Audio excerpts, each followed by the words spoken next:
Bangunan hukum Islam di Indonesia. Defiant Law dan Man-Made Law sebagai teori hukum. Hukum Islam dikategorikan sebagai Defiant Law karena aturan-aturan yang ada di dalamnya dibuat langsung oleh Tuhan untuk mengatur kehidupan manusia di dunia. Bila kita perhatikan pengertian di atas, betul-betul menempatkan hukum Islam sebagai entitas yang murni bersifat top-down dan melepaskan aspek-aspek historis sosiologisnya. Sebagaimana yang dapat kita pahami pula dari kutipan di bawah ini, konsep hukum menurut usul fiqh pada dasarnya terletak di atas pandangan bahwa hukum itu bersifat keagamaan. Sejak periode paling awal sejarah Islam, hukum telah dipandang sebagai keluar dan merupakan bagian dari syariah. Adapun syariah sebagaimana telah dijelaskan adalah pola tingkah laku manusia yang diatur oleh Allah Subhanahu wa taala. Konsep hukum seperti itu sejalan dengan pandangan bahwa hukum itu harus bersumber langsung atau tidak langsung dari wahyu Tuhan, yaitu Al-Quran, dan penjelasannya dari Nabi Muhammad SAW yang disebut sunnah. Bila kutipan di atas dikaitkan dengan politik, maka itulah yang disebut dengan nomokrasi negara Islam. Sifat nomokrasi negara Islam menunjukkan kepercayaan terhadap supremasi hukum suci yang menjadi sumber otoritas pemerintahan. Peraturan suci seperti secara inheren memiliki karakter supranatural dan yang luar biasa. Ikatan-ikatan penyatuan antara agama dan negara dan supremasi hukum suci berasal dari kehendak Tuhan secara bersama-sama, menegaskan kembali kewajiban setiap hamba untuk taat kepadanya. Menurut Kaduri, warga negara Islam adalah hamba Allah dan hukum-hukumnya adalah hukum suci karena ia berasal dari Allah Subhanahu wa taala, tidak diterapkan oleh manusia.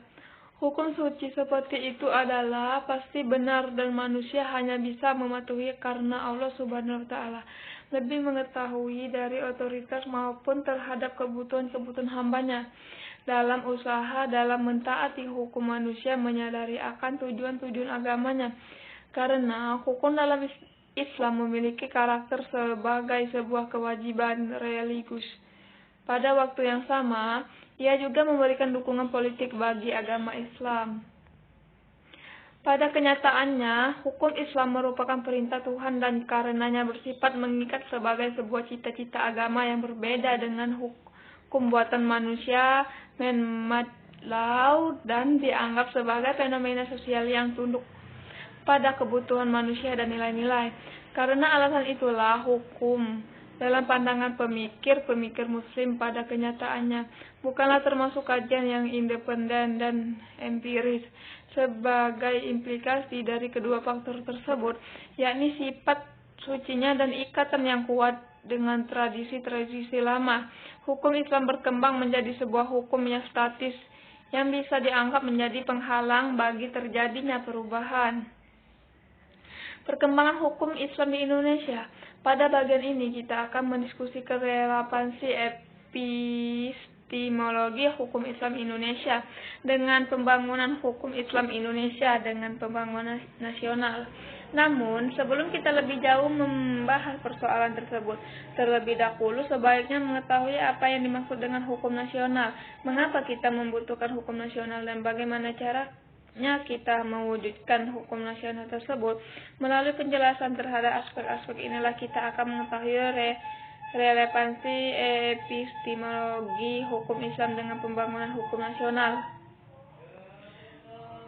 Pembangunan hukum di Indonesia. Dalam rangka membangun sistem hukum nasional, pemerintah menerapkan kebijaksanaan untuk memanfaatkan 3 sistem yang eksis living law di Indonesia, yaitu sistem hukum adat Islam dan Barat Belanda sebagai bahan bakunya.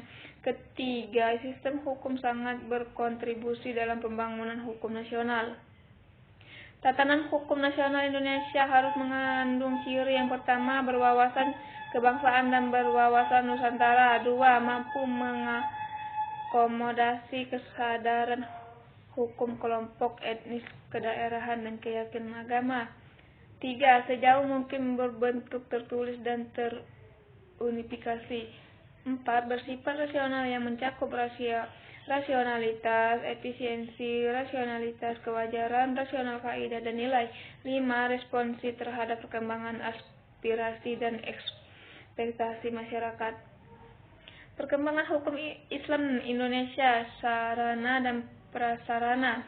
Berdasarkan penjelasan di atas, tampak sekali dalam hal penetapan kebijakan hukum di Indonesia, pemerintah telah menjadikan hukum Islam sebagai bagian dari hukum nasional. Kondisi seperti ini tidak semata-mata terjadi di Indonesia, tetapi terjadi pula di negara-negara berpenduduk Muslim, baik yang memiliki konstitusi Islam maupun yang tidak memilikinya. Sebagai sebuah sistem hukum atau bagian dari sebuah sistem hukum, ia mempunyai teks tertulis dalam bidang-bidang yang dicakupan, memiliki lembaga peradilan sesuai tingkatan-tingkatan yang diperlukan, dan mempunyai alat penegak hukum untuk menjalankannya. Sekian dan terima kasih dari saya. Saya akhiri. Wassalamualaikum warahmatullahi wabarakatuh.